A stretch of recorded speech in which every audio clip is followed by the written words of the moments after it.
Sir sponsorship के लिए कैसे अप्लाई कर सकते हैं 2026 के लिए? ठीक है, एक बहुत बड़ा प्रोसीजर है जो अपने को फॉलो करना पड़ता है। स्पॉन्सरशिप बेसिकली अपन डीएनएस करने के लिए लेते हैं, ठीक है। स्पॉन्सरशिप में कैसे अप्लाई करना है, उसके लिए सबसे पहले हमें जानना ये पड़ेगा कि मर्चेंट नेवी हम इंटरेस्ट है भी कि नहीं है।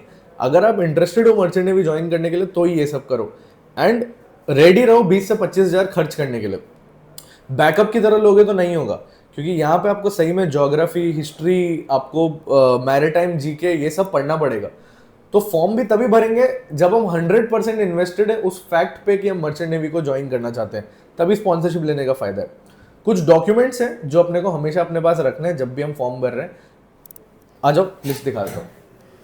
सबसे पहला है 10th एंड 12th का मार्कशीट। अगर अपियरिंग हो तो 10th का marksheet is also enough. Second है टीसी, ये तब मिलेगी जब आपका 12th कंप्लीट हो जाएगा। Third is passport, and this is the most necessary document. ये आपके पास होना बहुत ज़्यादा जरूरी है। पासपोर्ट अगर आपने अप्लाई नहीं किया है तो कर दो, क्योंकि अगर आपके पास पासपोर्ट का नंबर नहीं होगा मोस्ट कंपनीज आपको फॉर्म भी नहीं भरने देंगी। चौथा है पैन कार्ड। ये कुछ कुछ कंपनीज ही लेती हैं, like 7 island and V ships, इसके अलावा कोई पैन कार्ड नहीं लेता। अब अगर आप फेब बैच के लिए जा रहे हो तो आपको सबसे पहले ये 4 कंपनीज हैं जिनके फॉर्म्स खुल चुके हैं, एंड इसके लिए आप एलिजिबल भी होगे। देखो, एंग्लो ईस्टर्न में 12,000 से नीचे रैंक पे ही मिलता है, 70+ पीसीएम होना जरूरी है। ग्रेट ईस्टर्न 60 पीसीएम पे मिल जाता है, इसके फॉर्म्स भी खुल चुके हैं, एंग्लो के भी फॉर्म्स खुल चुके हैं। लेकिन इन चारों कंपनीज में आपकी रैंक होना जरूरी है। अगर अगस्त में रैंक नहीं है, यू कांट अप्लाई। 7 आइलैंड में 70+ पीसीएम एंड सिम्स में 65 पीसीएम। अब बात आई कि स्पॉन्सरशिप लेनी कैसी है। एक एक्सेल शीट बनाइए जहां पे आप 1 से लेके 26 तक डालिए, सारी कंपनीज के नाम लिखिए। उसके बाद लिखिए कि फॉर्म आपने भर दिया है कि नहीं भरा है। जैसे अभी सिर्फ इन 4 कंपनीज का फॉर्म आया, तो वहां पे एक टिक मार्क मार दो कि मैंने इस कंपनी का फॉर्म भर दिया है, ठीक है। उसके बाद इनकी रिटर्न्स की कोई ना कोई डेट आएगी आपके पास।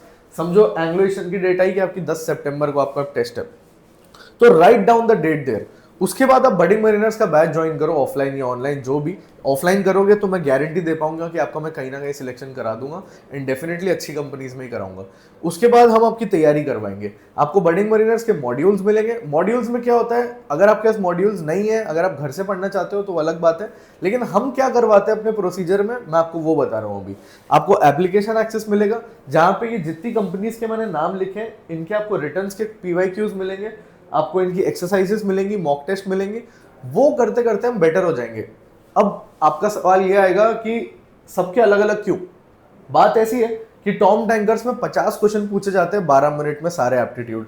एंग्लो ईस्टर्न में बहुत 100 नंबर का पेपर आता है। ग्रेट ईस्टर्न में 125 मार्क्स का पेपर आता है, ठीक है। सिम्स में 50 क्वेश्चन का पेपर आता है, और ऐसे भी लिखवाते हैं। हर कंपनी का एक अलग पैटर्न है। इसके लिए मॉड्यूल्स प्रोवाइड की गई है जो एक होलिस्टिक प्रिपरेशन करवाती है, जिससे सब कुछ कवर हो जाता है। दूसरी चीज ये, वो होलिस्टिक प्रिपरेशन करने के बाद इनकी रिटर्न्स की प्रिपरेशन करना ज्यादा जरूरी है। उसके बाद interview, then psychometric and medicals. ये एक प्रोसीजर है जिससे आप 2026 में स्पॉन्सरशिप ले सकते हो। बडिंग मरीनर्स का बैच ऑफलाइन ऑलरेडी खुल चुका है। अगर कोई भी डाउट है, नीचे फटाफट गूगल फॉर्म दिया हुआ है, भरो। एंड अगर ऑफलाइन बैच को ज्वाइन करना चाहते हो, again same part, subscribe the channel and fill out the Google form. Thank you, bye bye.